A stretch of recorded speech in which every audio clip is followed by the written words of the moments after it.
నమస్తే నమస్తే Crick mates, welcome back to the channel. What an thrilling, what an amazing match. అసలు ఈ match గురించి మాట్లాడాలంటేనే నాకు మాటలు రావట్లేదు. ఏం మాట్లాడాలో అర్థం కావట్లేదు. 110 రన్స్ ఫస్ట్ ఇన్నింగ్స్లో పంజాబ్ వాళ్ళు కొట్టారు అండ్ కోల్కతా వాళ్ళు ఈజీగా ఈ మ్యాచ్ని గెలిచేస్తారు అనుకున్నాం. 10 ఓవర్స్ 12 ఓవర్స్లో ఎన్ని ఓవర్స్లో కొడతారో చూడాలని ప్రతి ఒక్కరు అనుకున్నాం. కానీ పంజాబ్ వాళ్ళు సెకండ్ ఇన్నింగ్స్లో ఇచ్చిన కంబ్యాక్ అసలు మామూలుగా లేదు. 95 ఆల్అౌట్ చేసేశారు కోల్కతా వాళ్ళని. అసలు ఈ మ్యాచ్లో ఏం జరిగిందో తెలుసుకుందాం. Let's get into the video.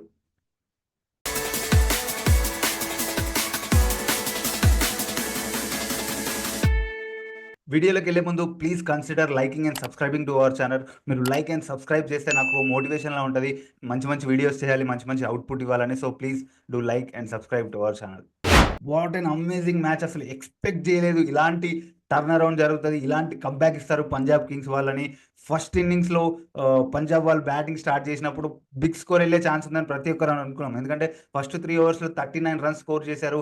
About 10 ఉంది రన్ రేట్ వాళ్ళది ఫస్ట్ 3 ఓవర్స్లో. సో ఈ మ్యాచ్ కూడా పెద్ద స్కోర్ వెళ్ళే అవకాశం ఉందని ప్రతి ఒక్కరు ఎక్స్పెక్ట్ చేశారు. కానీ ఎప్పుడైతే ప్రియాంష్ ఆర్యాని హర్షిత్ రాణా అవుట్ చేశాడో దాని తర్వాత అదే ఓవర్లో శ్రేయస్ అయ్యర్ కూడా అవుట్ అయిపోవడం, అప్పుడు కొంచెం బ్యాక్ఫుట్ వెళ్ళినట్టు అనిపించింది మనకు. కానీ అక్కడ నుంచి కంబ్యాక్ ఇస్తారని ప్రతి ఒక్కరు ఎక్స్పెక్ట్ చేశారు. ఒక 170 180 వెళ్ళే ఛాన్స్ ఉందని ప్రతి ఒక్కరు అనుకున్నాం. ఎందుకంటే వీళ్ళ మిడిల్ ఆర్డర్ కొంచెం స్టేబుల్గా ఉంది. జాస్ ఇంగ్లీష్ ఉన్నాడు, మ్యాక్స్వెల్ ఉన్నాడు, శశాంక్ సింగ్ ఉన్నాడు. సో మంచి ఎక్స్పీరియన్స్ ఉంది, మంచి బిగ్ హిట్టింగ్ ఎబిలిటీ ఉంది మిడిల్ ఆర్డర్లో. సో వీళ్ళు ఎట్లయినా కంబ్యాక్ ఇస్తారని ప్రతి ఒక్కరు ఎక్స్పెక్ట్ చేశారు. కానీ ఆ కంబ్యాక్ రాలేదు. పటా పటా పటా వికెట్లు పడతానే వెళ్ళాయి. ప్రభ్ సిమ్రన్ సింగ్ తర్వాత అవుట్ అయిపోయాడు. దాని తర్వాత ఆ వికెట్లు అనేవి కంటిన్యూ అవుతానే ఉండడం, వరుణ్ చక్రవర్తి అవుట్ చేయడం పవర్ ప్లేలోనే వచ్చి జాష్ ఇంగ్లీష్ని. అలా అసలు వికెట్లు ఎక్కడ ఆగలేదు. మనం బ్యాట్స్మెన్ స్కోర్ చేసింది ఎక్కడా కనపడలేదు. స్టార్టింగ్లో ఫస్ట్ 3 ఓవర్స్లో ప్రియాంష్ ఆర్య అండ్ ప్రభ్ సిమ్రన్ సింగ్ కొట్టింది తప్ప ఎక్కడ బ్యాట్స్మెన్స్ లైట్ అయింది మనకు కనపడలేదు అసలు. బౌలర్సే మొత్తం ఈ ఫస్ట్ ఇన్నింగ్స్లో వెలిగిపోయారు. పటా పటా వికెట్లు తీస్తా వెళ్ళారు. సో బౌలర్స్ డే ఇది. మనం ఇప్పటివరకు బ్యాటర్స్ డేనే చూస్తూ వచ్చాం ఐపీఎల్‌లో. లాస్ట్ ఇయర్ ఐపీఎల్ కానీ, ఈ ఇయర్ ఐపీఎల్ కానీ బ్యాట్స్మెన్‌కి చాలా అడ్వాంటేజ్ ఉండే. కానీ ఈ మ్యాచ్‌లో టోటల్ బౌలర్ డామినెన్స్ జరిగింది. Crazy thrilling match. మనకు బౌలర్స్ మొత్తం డామినేట్ చేసినా, బ్యాట్స్మెన్స్ మొత్తం డామినేట్ చేసినా మనకి థ్రిల్లింగ్‌గానే ఉంటుంది మ్యాచ్ అది. సో ఫస్ట్ ఇన్నింగ్స్ తర్వాత మనం ప్రతి ఒక్కరు ఏ ఎక్స్‌పర్ట్ అయినా ఎవ్వరిని అడిగినా చెప్పేదేందంటే, కోల్కతా వాళ్ళు ఈ మ్యాచ్ ఎన్ని ఓవర్స్‌లో గెలుస్తారో చూడాలి అనేసి చెప్పుంటారు. ప్రతి ఒక్కరు అదే చెప్తారు. ఎందుకంటే 111 స్కోర్ ఇప్పుడున్న టీ20 డైనమిక్స్‌లో చాలా అంటే చాలా తక్కువ. అసలు చాలా వరస్ట్ స్కోర్ అది. మనం ఆ స్కోర్ కొట్టి దాన్ని డిఫెండ్ చేయడం అనేది ఇంపాసిబుల్ అనే చెప్పుకోవాలి. కానీ పంజాబ్ వాళ్ళు ఫస్ట్ ఓవర్‌లోనే వాళ్ళకి నరేన్ వికెట్ దొరికింది. అక్కడ వాళ్ళకి చాలా మంచి బూస్ట్ దొరుకుంటది. ఎందుకంటే ఫస్ట్ 110 స్కోర్‌ని మీరు డిఫెండ్ చేస్తున్నప్పుడు మీరు పవర్ ప్లేలో 3-4 వికెట్స్ ఎక్స్‌పెక్ట్ చేస్తారు. 3-4 వికెట్స్ పడకపోతే పవర్ ప్లేలో మీరు కమ్‌బ్యాక్ ఇవ్వడం ఇంపాసిబుల్. కానీ వీళ్ళకి వికెట్ పడలేదు పవర్ ప్లేలో. రెండే వికెట్లు పడ్డాయి. అది ఫస్ట్ అండ్ సెకండ్ ఓవర్‌లో పడ్డాయి.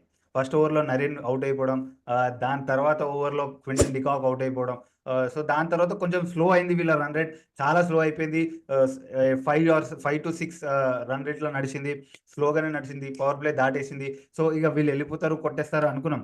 2 వికెట్లు అంటే స్టార్టింగ్ పడ్డాయి. దాని తర్వాత వీళ్ళు కొట్టేస్తారని ప్రతి ఒక్కరు అనుకున్నాం. కానీ రహానే వికెట్ పడ్డది. అందరూ అదే అనుకున్నారు. ఎన్ని వికెట్లు పడ్డా ఈజీగా కోల్కతా వాళ్ళు ఈ మ్యాచ్ గెలిచేస్తారు అని ప్రతి ఒక్కరు అనుకున్నారు. వెయిట్ చేస్తున్నారు అంతే ప్రతి ఒక్కరు. కోల్కతా ఎప్పుడు గెలుస్తది అనే వెయిట్ చేస్తున్నారు. ఎందుకంటే 110 టోటల్ స్కోర్, దాన్ని మనం స్టార్టింగ్‌లో 4, 5 వికెట్లు పడినా టోటల్ స్కోర్ 110, 120 ఈజీగా వస్తది అని ప్రతి ఒక్కరు అనుకుంటారు. ఎందుకంటే ఇప్పుడున్న టీ20 డైనమిక్స్‌లో మీరు పవర్ ప్లేలో 3, 4 వికెట్లు పడినా లాస్ట్ 20 ఓవర్స్‌కొచ్చి మీరు 150, 160 స్కోర్ చేయొచ్చు. సో ఆహ్, అట్లా అనుకోని ప్రతి ఒక్కరు ఎక్స్‌పెక్ట్ చేశారు. కానీ స్టార్టింగ్‌లో మార్కో యాన్సన్ ఎప్పుడైతే 2 వికెట్లు ఇచ్చాడో దాని తర్వాత ఆ 4 ఓవర్స్ వీళ్ళకి వికెట్లు పడలేదు. కానీ స్కోర్ కూడా అంత ఎక్కువ పోలేదు. వికెట్లు పడలేదు. స్కోర్ అంత ఎక్కువేం పోలేదు. కానీ దాని తర్వాత చాహలొచ్చి ఆ మ్యాజిక్ 3 వికెట్లు తీసుకున్నాడు. దాని తర్వాత చాహలొచ్చి ఆ మ్యాజిక్ 4 వికెట్లు తీసుకున్నాడు చాహల్ ఇవాళ. చాహల్ వల్లనే పంజాబ్ వాళ్ళకి ఈ మ్యాచ్ అనేది చేతిలోకొచ్చేసింది. మ్యాచ్ గెలిచారు. యాక్చువల్లీ 16 రన్స్ తేడాతోని గెలిచారు పంజాబ్ వాళ్ళు. హ్యూజ్ మార్జిన్ అది. 110 టార్గెట్ ఇచ్చి 16 రన్స్ తేడాతోని గెలవడం అనేది amazing cricket. Amazing bowling stats ప్రతి ఒక్క బౌలర్‌కి. యాక్చువల్లీ కోల్కతా వాళ్ళ టీమ్‌లో ఉన్న బౌలర్స్ గూడా చాలా హ్యాపీ అవుతారు. ఎందుకంటే ఆహ్ మనం ఎన్నో రోజులుగా బ్యాటింగ్ డామినెంట్ ఐపీఎల్ చూస్తున్నాం. లాస్ట్ ఇయర్ గానీ, ఈ ఇయర్ గానీ బ్యాట్స్‌మెన్స్ డామినెంట్ ఐపీఎల్ చూస్తున్నాం. ఈ ఇయర్ కొంచెం తగ్గింది. అయినా కొన్ని మ్యాచ్‌ల్లో 220, 230 ఈజీగా ఎళ్తున్నాయి. స్కోర్ అవుతున్నాయి. సో, ఇవాల్టి మ్యాచ్ అటు సైడ్ బౌలర్స్ గానీ, ఇటు సైడ్ బౌలర్స్ గానీ చాలా హ్యాపీ అవుతారు. బ్యాట్స్‌మెన్స్ డిసప్పాయింట్ అయినా it's a bowlers day and bowlers game. నిన్న చాహల్ 4 వికెట్లు తీసుకోవడం, మార్కో యాన్సన్ 3 వికెట్లు తీసుకోవడం, ఎప్పుడైతే వీళ్ళిద్దరు ఫైర్ అయ్యారో, ఫైర్ అయ్యి పటా పటా పటా పటా వికెట్లు తీశారో, యాక్చువల్లీ మధ్యలో ఆహ్, 5, 6 ఓవర్స్‌లోనే యాక్చువల్లీ వీళ్ళు స్కోర్ చేశారు. రఘువంశీ కూడా చాలా మంచిగా స్కోర్ చేయడం వీళ్ళకి స్టేబిలైజ్ చేద్దాం అనుకున్నాడు. కానీ ఎప్పుడైతే సెవెంత్, ఎయిత్ ఓవర్‌లో రహానే ఔట్ అయ్యాడో, దాని తర్వాత మళ్ళీ వికెట్స్ ఎక్కడ ఆగలేదు. వీళ్ళు 95కి ఆల్ ఔట్ అయిపోయారు.